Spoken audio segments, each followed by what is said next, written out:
ایمان کے بعد سب سے اونچا فریضہ نماز ہے. سب سے پہلے نماز سے یقین پر لاؤ. پہلے نماز سے یقین پر لاؤ، پھر علم پر لاؤ. پہلے نماز کو یقین پر لاؤ، پھر علم پر لاؤ. اگر نماز کو علم پر لائے یقین پر نہ لائے تو نماز کا علم ہونے کے باوجود نماز ضائع ہوگی. لوگ جانتے ہیں نماز فرض ہے، لوگ جانتے ہیں کہ نماز فرض ہے، طریقہ بھی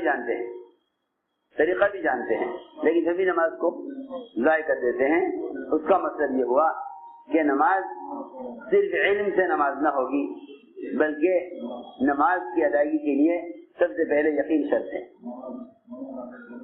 پہلے نماز کی یقین پر لاؤ، پہلے نماز کی یقین پر لاؤ. جب نماز یقین پر آ جائے گی تو یہ نماز ضائع نہیں ہوگی. اب نماز کا علم حاصل کرو. اب نماز کا علم حاصل کرو.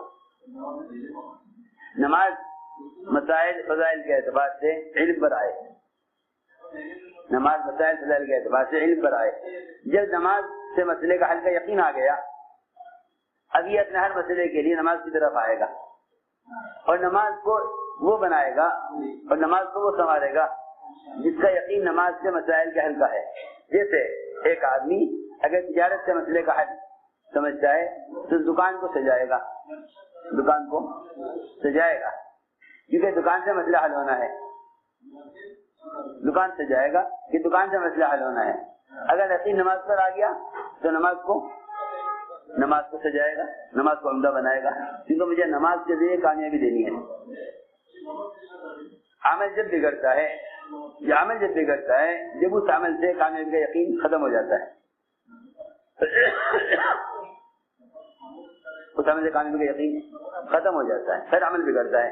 جو بھینس دودھ نہیں دے گی اس کو ذبح کر دے گا، جو بھینس دودھ نہیں دے گی اس کو ذبح کر دے گا، کیونکہ اس بھینس سے مجھے فائدہ نہیں ہے. جو دکان نفع نہ دے گی اس دکان کو بیچ دے گا کہ اس دکان سے نقصان ہو رہا ہے. بس یہی بات ہے کہ جب اعمال سے کامیابی نظر نہیں آئیں گی تو پھر اس کا عمل بگڑے گا، یہ عمل کو چھوڑ دے گا، اس لیے فرمایا کہ سب سے پہلے فضائل کے علم پر آؤ. پہلے فضائل کے علم پر آؤ. فضائل کا علم اللہ کے وعدے ہیں، پہلے فضائل کے علم پر آؤ.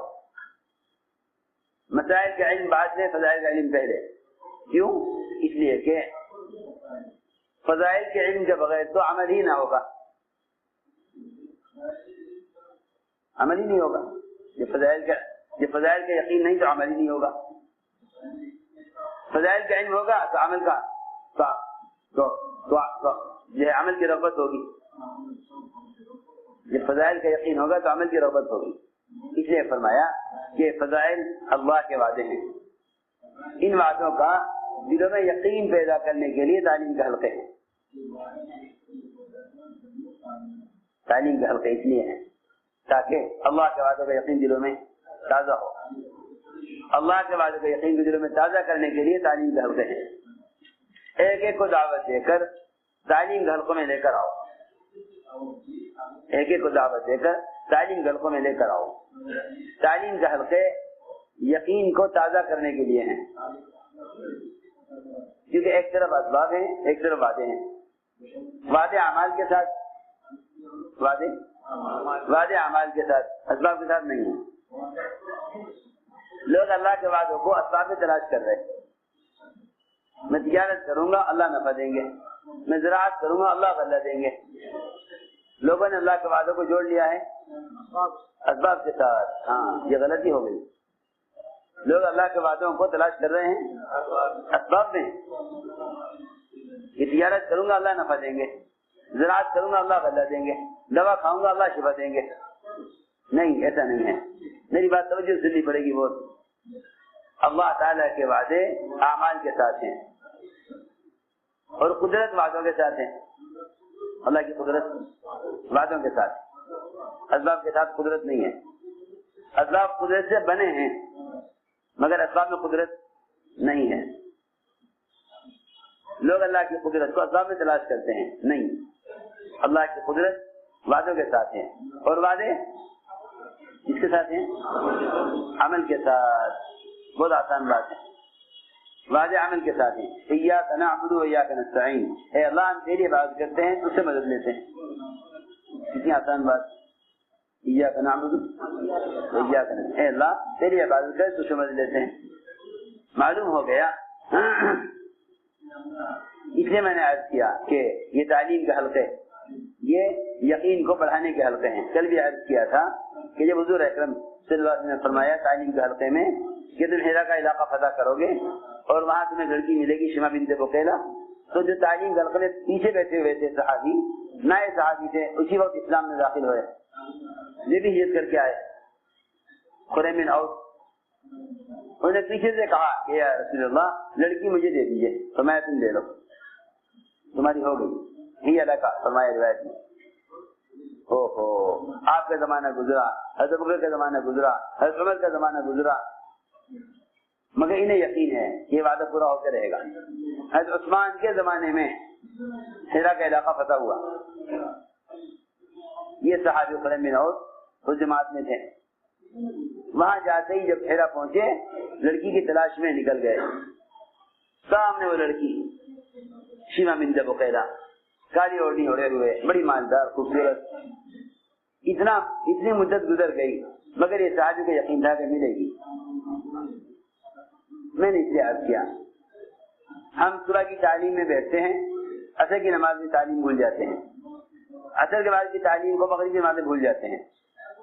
لیکن اس صحابی نے جو حدیث آپ سے سن لی، جو وعدہ آپ سے سن لیا، آپ کے زمانے میں وہ وعدہ پورا ہوا جا کر حضرت عثمان کے زمانے میں. کبھی یہ خیال نہیں آیا کہ اتنے دن ہو گئے اب تو نہیں ملے گی، اتنے دن ہو گئے اب تو اب نہیں ملے گی. نہیں، یقین ہے کہ ملے گی، یقین ہے کہ ملے گی. تو میں نے عرض کیا کہ تعلیم کے حلقے اس لیے ہیں، ہمارے تمام مساجد اور مراکز میں جتنے مراکز ہیں صوبوں کے، اضلاع کے، ان مراکز میں صبح جماعتوں کی روانگی سے پہلے منتخب احادیث تعلیم کا معمول ہے، تاکہ اللہ کے راستے میں نکلنے والے وہ اللہ کے راستے کے فضائل، پیدل چلنے کے فضائل، قدم قدم پر اللہ کی طرف سے جو وعدے ہیں محنت پر، وہ سارے فضائل سنی جماعتیں، دعوت کے فضائل، خدمت کے فضائل، خروج کے فضائل، پیدل چلنے کے فضائل،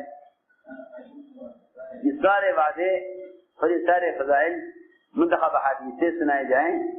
مراکز کے اندر صبح کو صبح کی تعلیم ہے. یہ نہیں کوئی بھی کتاب پڑھ لو کبھی بھی پڑھ لو، ایسا نہیں ہے، بلکہ فضائل کی تعلیم کا ایک طریقہ ہے کہ یہ دیکھو اس وقت کیا تقاضا ہے کہ صبح کو عام طور سے مراکز سے جماعتیں روانہ ہوتی ہیں، جماعتیں روانہ ہوتی ہیں اللہ کے راستے میں. اس لیے آپ حضرات اپنے تمام اضلاع میں ہر مرکز، جو مرکز ضلع کا ہے اس مرکز میں جہاں سے بھی جماعتیں روانہ ہوں، صبح کی تعلیم میں منتخب احادیث میں سے اللہ کے راستے میں نکلنے کے فضائل بیان کریں، اللہ کے راستے میں نکلنے کے فضائل بیان کریں، تاکہ جماعتیں اچھی طرح سے اللہ کے راستے کے فضائل، خدمت کے فضائل اور سارے ہی صفات کی متعلق احادیث یاد کر کے سن کے جائیں. ظہر کے بعد کی تعلیم فضائل اعمال، فضائل صدقات، ان سے اہتمام سے کی جائے. جو حضرت شیخ الحدیث حمد اللہ علیہ کے جمع کیے ہوئے فضائل اور اس میں لکھے ہوئے فوائد، انہیں غور سے پڑھا جائے، تنہائی میں بھی غور کیا جائے. اس طرح ہماری تعلیم کا صحیح طریقہ ہے. اور تعلیم کے ساتھ تعلیمی گشت بھی کیا جائے، تعلیم کے ساتھ بہت ضروری ہے، تعلیم کے ساتھ تعلیمی گشت کیا جائے، کیونکہ یہ مسجد نبوی کا معمول ہے. اور یہ صحابہ کرام کیا، سارے صحابہ میں سب سے بڑے محدث ابو ہریرہ رضی اللہ تعالیٰ عنہ، یہ ان کا عمل ہے کہ وہ تعلیم کے دوران لوگوں کو بازار سے تعلیم کے حلقے میں بھیجا کرتے تھے،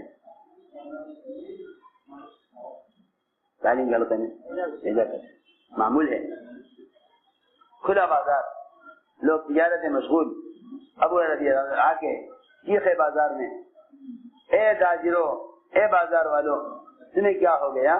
مسجد میں تعلیم ہو رہی ہے، تم بازار میں ہو؟ سب کو تعلیم کے لیے مسجد میں بھیجا، کس نے؟ امام المحدثین ابو ہریرہ۔ یہ نہیں کہ عالم تعلیم کرائے، گشت عوام گشت کریں، امام المحدثین خود گشت کر رہے۔ دیکھو سنو میں کیا کہہ رہا، امام المحدثین خود گشت کر رہے، انہیں کتنی حدیثیں یاد ہیں؟ سارے صحابہ کو ان حدیثیں یاد نہیں،